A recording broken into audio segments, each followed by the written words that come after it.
할렐루야.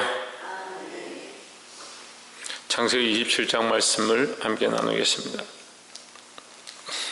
창세기 27장 말씀은 이 바뀜의 역사인데, 바뀜은 또한 우리에게 그 새로운 은혜입니다. 장자가 원래 받아야 될 축복이 차자에게 넘어가게 되는 그런 장면입니다. 우리가 이 말씀을 잘 알고 있는데, 야곱이 속임으로 말미암아 장자의 명분을 빼앗았다, 이렇게 생각을 많이 합니다. 근데 사실은 빼앗은 것이 아니라 그 에서가 그것을 버린 겁니다. 취해야 될 자가 취하지 않음으로 말미암아 그것이 차자에게 넘어갔습니다. 우리도 마찬가지입니다. 우리가 하나님 나라의 장자권을 가지고 하나님 나라의 소망을 가지고 살아가는데, 우리가 이것을 잊어버리고 세상의 것들을 취하면 이걸 빼앗길 수밖에 없습니다. 세상 사람들도 믿음으로 사는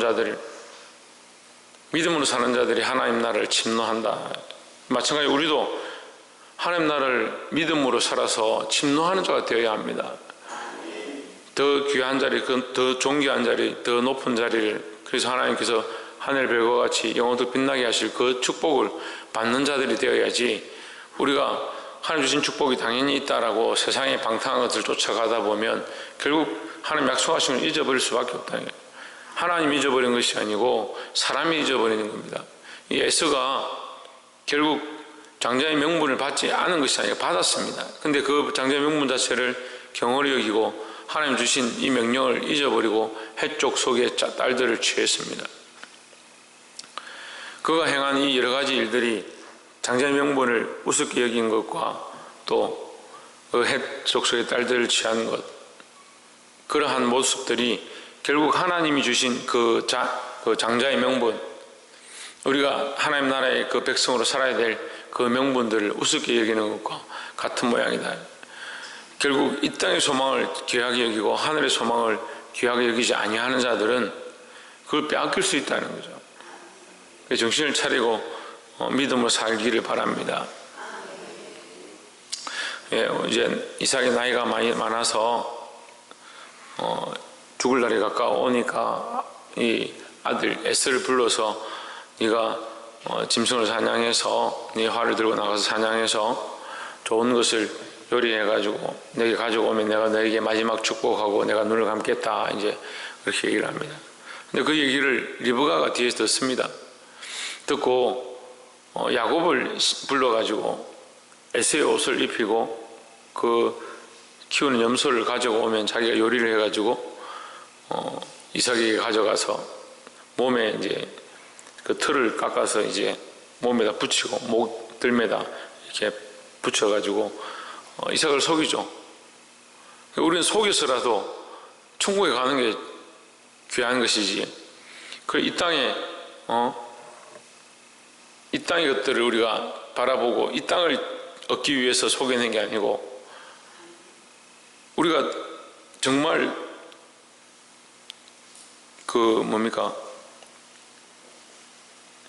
영화에 보면 왕이 나와서 무슨 얘기를 하냐면, 내가 빌어먹을지라도 내가 거지가 될지라도 내 백성은 팔지 않겠다, 이 오랑캐에게 팔지 않겠다, 그렇게 한 대사가 나옵니다. 내가 속일지라도 내가 비천하게 될지라도 하나님 나라의 이 장자의 명분을 얻는 것이 더 귀하다. 지금 이 땅에 내가 속이고 거짓해서 이 땅의 명분을 얻는 게 아니고, 내가 이 땅의 것들 오히려 비참함을 얻는다 하더라도, 이 땅에서 내가 비참하게 된다 할지라도 뭘 더 중요하게 생각하냐, 하나님의 백성, 하나님의 장자의 명분, 하나님 나라의 권속이 되는 것, 이것을 더 귀하게 여기는 겁니다. 근데 우리의 가치관은 이게 반대가 자꾸 되어 있죠. 세상에 좀 내가 비천하게 되고 사람들에게 좀 숙이고 해서라도 이 땅에서 잘 되고 출세하고, 그것을 자꾸 생각하죠. 그게 아니라 차라리 이 땅에서 내가 좀 남들에게 손가락질 당하고 욕을 들어 먹는다 하더라도 그리스도인으로 살아야 되는 거죠.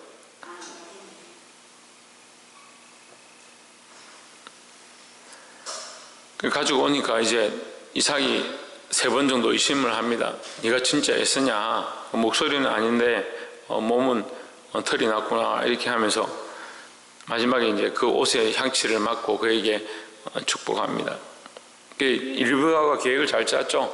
짜고 결국 그 야곱이 그 복을 받는데 어떤 복을 받았냐? 28절에 하나님은 하늘의 이슬과 땅의 기름짐이며 풍성한 곡식과 포도주로 내게 주시기를 원하노라 했습니다. 땅의 이 풍성함과 29절에 만민이 너를 섬기고 일국이 내게 굴복하리니 내가 형제들의 주가 되고 내 아비 아들들이 내게 굴복하여 내게 저주하는 자는 저주를 받고 내게 복을 축복하는 자는 복을 받기를 원하노라 했습니다. 이 28절과 29절의 이 축복이 뭐냐면 하나님께서 아브라함에게 주신 축복입니다. 그러니까 왜 이삭이 에서가 다시 왔을 때 너희 동생이 속였구나 하면서 에서에게 너에게 줄 복이 없다라고 왜 말을 하냐면 하나님께서 아브라함과 언약한 언약의 축복을 그 아브라함의 이삭에게 축복했고 그 이삭이 그 언약의 축복을 받아서 지금 야곱에게 축복해 버린 겁니다. 그러니까 이 축복은 무슨 축복이냐? 그냥 이 땅의 축복이 아니고 하나님께서 그들과 언약하신 땅의 모든 족속이 너를 인해서 복을 받고 너를 인해서 번성케 될 것이다 하신 그 축복, 그 아브라함이 약속하셨던 그 축복이 오늘 누구에게?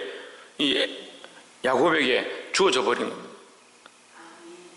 그러니까 그것을 다시 에서에게 줄 수가 없는 거죠. 하나님께 받은 축복을 야곱에게 주었기 때문에 우리는 이 복을 받아야 되는 겁니다. 이 세상의 복이 아니고요. 이 세상이 사람들에게 출세하고 잘 먹고 잘 사는 것은 부가적인 문제고 가장 중요한 것이 뭐냐? 하나님께서 주시는 축복이고 더 나아가서 하나님 나라의 복이다라는 거죠. 그래서 우리의 이 시각과 소망을 이 땅에 가지지 말고 하나님 나라에서 받게 될 영원한 축복과 상급을 바라보시기를 주의 이름으로 축원합니다. 또한 두 번째는 36절에 에서가 이르되 그의 이름을 야곱이라 함이 합당치 아니하니까 그가 나를 속임이 이번이 두 번째니이다. 전에는 나의 장자의 명분을 빼앗고 이제는 내 복을 빼앗았나이다. 또 이르되 아버지께서 나를 위하여 빌복을 남기지 아니하셨나이까 했습니다. 에서는 계속 어떻게 생각하냐면 야곱이 속여서 빼앗았다 이렇게 생각하고 있습니다. 그런데 전에도 했다, 두 번째입니다 이렇게 얘기하는 거예요. 그럼 그 말은 뭡니까? 이미 내가 장자의 명분을 그에게 빼앗겼다라는 것을 스스로 인정하고 있는 거죠. 스스로 내가 전에 속아서 장자의 명분을 빼앗겼습니다, 줘버렸습니다 이 얘기를 하는 거죠. 그럼 다시 말하면 지금 나는 장자의 명분이 없습니다. 그렇잖아요. 먼저 빼앗겨버렸으니까, 줘버렸으니까, 속아서 내가 이미 장자의 명분을 그에게 줘버렸기 때문에 지금 나는 장자의 명분을 가지고 있지 않습니다 하는 거죠. 그럼 결국 누구 잘못입니까? 자기의 잘못입니다. 자기가 그렇게 선택한 겁니다. 자기가 장자의 명분을 선택하지 않고 내가 경홀히 여겨서 그 야곱에게 줘버렸습니다. 사실 속인 게 아니죠. 야곱이 그에게 장자의 명분을 청하니까 그가 팥죽을 먹고 팥죽 한 그릇에 자기의 명분을 팔아버린 겁니다. 거기에 분명히 하나님께서 말씀하십니다. 하나님께서 주신 장자의 명분을 경홀히 여깁니다. 경홀히 여깁니다. 하나님 나라의 이 권세를 경홀히 여기는 겁니다. 하나님 주신 축복을 경홀히 여깁니다. 왜 경홀히 여기냐? 이 경홀히 여기면요, 당장 목숨과 이 보이지 않는 장자의 명분을 비교해서 보이지 않는 장자의 명분이 가볍게 여겨지는 거예요. 이 세상의 많은 명분들과 세상의 많은 자존심과 먹고 사는 것과 출세와 이 땅이 잘 되는 것들과 하나님 나라의 영광은 보이지 않는다. 이거 가볍게 여기는 겁니다. 하나님 나라의 영광, 하나님 앞에 받을 것들은 가볍게 여기고 이 땅에서 취할 것들은 귀하게 여기는 겁니다. 그러니까 사람들이 고난받기 싫어하는 거예요. 왜 고난받기 싫어하냐? 당장 눈에 보이는 것들이 손해를 보니까 힘든 거죠. 하나님 나라를 바라보고 영원한 것을 바라보면 이 땅의 소망이 아니고 영원한 것을 쫓아가야 됩니다. 영원한 것을 쫓아가다 보면 이 땅에 있는 것들이 우리가 오히려 경홀히 여겨질 수 있습니다. 그렇다 하더라도 우리는 하나님 나라를 바라보고 달려가야 되는데 이 시대가 악해지니까 이게 반대로 된 거예요. 왜 다들 에스의 자리에 서 있으면서 우리는 하나님의 백성이다, 하나님의 자녀다 착각하고 있느냐. 야곱의 자리로 옮겨야 합니다. 이 땅에서 손가락질 당하고 때로는 비난을 당한다 할지라도, 속이는 자의 자리에 모습을 설지라도 우리는 뭘 얻어야 되냐? 장자의 명분, 하나님 나라의 백성, 하나님의 자녀임에 대한 이것을 얻어야 된다는 거죠. 마지막 세 번째로 45절에 내 형의 분노가 풀려 내가 자기에게 행한 것을 잊어버리거든 내가 곧 보내어 너를 거기서 불러오리라 어찌 하루에 내 너희들을 잃으랴 했습니다. 잃는다는 것에 대해서 사실 한편에서는 에서가 너를 죽인다 이런 의미도 있지만 이 리브가의 믿음이 여기서 나타납니다.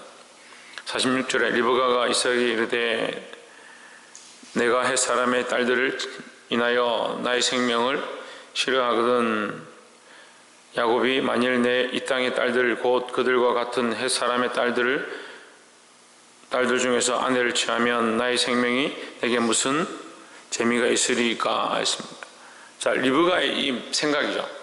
리브가가 이걸 이삭에게 말했는지 야곱에게 말했는지 자기 혼자 말했는지 하나님 앞에 말했는지 다 알 수는 없지만 이 리브가의 생각이 여기 비춰지는 겁니다. 믿음의 말이에요. 믿음의 말. 그러니까 헷 족속의 딸들을 취하는 것이 그에게 너무나도 큰 실망이었고 사는 맛이 없다. 사는 맛이. 다시 말하면 죽고 싶을 정도로 싫다 이 말이에요. 내 아들 에서가 헷 족속의 딸들을 취한 게 내가 죽고 싶은 만큼 마음이 아프다 이 말. 다시 말하면 소망이 없다는 거예요. 소망이 없다는 거예요. 에서가 소망이 없는 것을 선택함으로 내 안에 뭐가 없어졌냐? 소망이 없어져 버렸다. 너무 실망이 크고 너무 속상하다. 너도 이 헷 족속의 딸들을 취하게 되면 내게 소망이 없어질까 한다 이 말이죠. 이 리브가의 믿음이 결국 우리가 바라봐야 될 믿음의 방향을 가르쳐 주는 거예요. 이 세상에 소망을 두고 세상의 딸들을 취하는 것, 이 창세기 6장에서 말한 노아 시대 때 하나님께서 이 땅을 멸망시키는 그 모티브가 되어지는 말씀이에요. 하나님의 아들들이 사람의 딸들을 보고 그들의 아름다움을 보고 그들을 취했다. 각자 자기 아내를 취했다. 자기 입맛에 맞는 대로 눈에 보이기에 좋은 대로 자기가 즐겨하는 대로 세상의 것들을 취함으로 말미암아 육체가 되어버렸다. 그 하나님께서 이 세상을 창조하셨음을 한탄하셨다. 사람 만드셨음을 한탄하셨다. 이게 얼마나 안타까운 말씀이에요. 하나님 우리를 향해서 거룩한 계획과 하나님 나라를 함께 우리에게 주시고자 하는 유업으로 주시고자 하는 거룩한 계획을 가지고 있는데 하나님의 백성들이 이 땅을 사랑하고 눈에 보이는 것을 사랑하고 육체를 쫓아가고 자기가 좋아하는 것들을 따라가게 되면 하나님 마음이 소망이 없는 것처럼 되어버리는 겁니다. 하나님 우리를 향해서 소망을 가지고 계십니다. 우리 각자를 향해서 거룩한 소망과 하나님 나라의 백성으로 살 것에 대한 소망과 기대를 가지고 계십니다. 이제 인생들이 자꾸 뭘 보느냐? 세상의 아름다움을 보는 겁니다. 세상의 즐거움을 쫓아가는 겁니다. 자기 눈에 좋은 대로 선택하는 겁니다. 리브가의 소망이 없어졌던 것처럼 하나님 우리를 향해서 마음 아파하시고 소망이 끊어진 것처럼 가슴 아파하시지 않도록 이 땅의 것을 더 귀하게 여기지 말고 보이지 않는 하나님 나라를 더 귀하게 여길 수 있는 저와 여러분 되기를 주의 이름으로 축원합니다. 말씀을 맺겠습니다. 오늘 이 창세기 27장의 사건은 바뀜의 사건입니다. 바뀜의 사건. 명분이 바뀌고 자리가 바뀌고 그 후대가 바뀌어지는 그런 놀라운 역사의 시작입니다. 우리가 어떻게 바꾸느냐? 우리의 계보를 바꾸어야 합니다. 이제 우리 후대가 바뀌어지게 해야 합니다. 어떻게 할 것이냐? 내가 하나님 나라의 소망을 바로 가지는 겁니다. 이 장자의 명분을 똑바로 잡고 하나님께서 주신 그 믿음의 자리를 똑바로 잡고 예수 그리스도를 붙잡고 살기 시작해야 합니다. 어떠한 수단을 썼더라도, 때로는 속였더라도, 세상을 속였더라도 우리는 이 세상에 이익을 취하고 세상이 원하는 것을 쫓아가지 말고 이 세상을 속였더라도 하나님 나라를 얻어야 합니다. 이 야곱의 믿음을 우리가 본받고 또 이 리브가의 믿음을 본받고 지금 눈에 보이고 당장 아름다운 것, 그것을 위해서 사는 것이 아니고 지금 당장 보이지 않지만, 잡을 수 없지만 그에게 이 장자의 명분을 통해서 하나님께서 그로 말미암아 복과 저주를 얻게 하신 것처럼, 야곱을 축복하는 자가 복을 받고 야곱을 저주하는 자가 저주를 얻게 되는 그 복을 받은 것처럼 우리도 이 하나님 나라를 소망하고 끝까지 이 명분을 붙잡음으로 말미암아 주님 주시는 거룩한 축복이 저와 여러분 안에 있기를 주의 이름으로 축원합니다. 기도하겠습니다.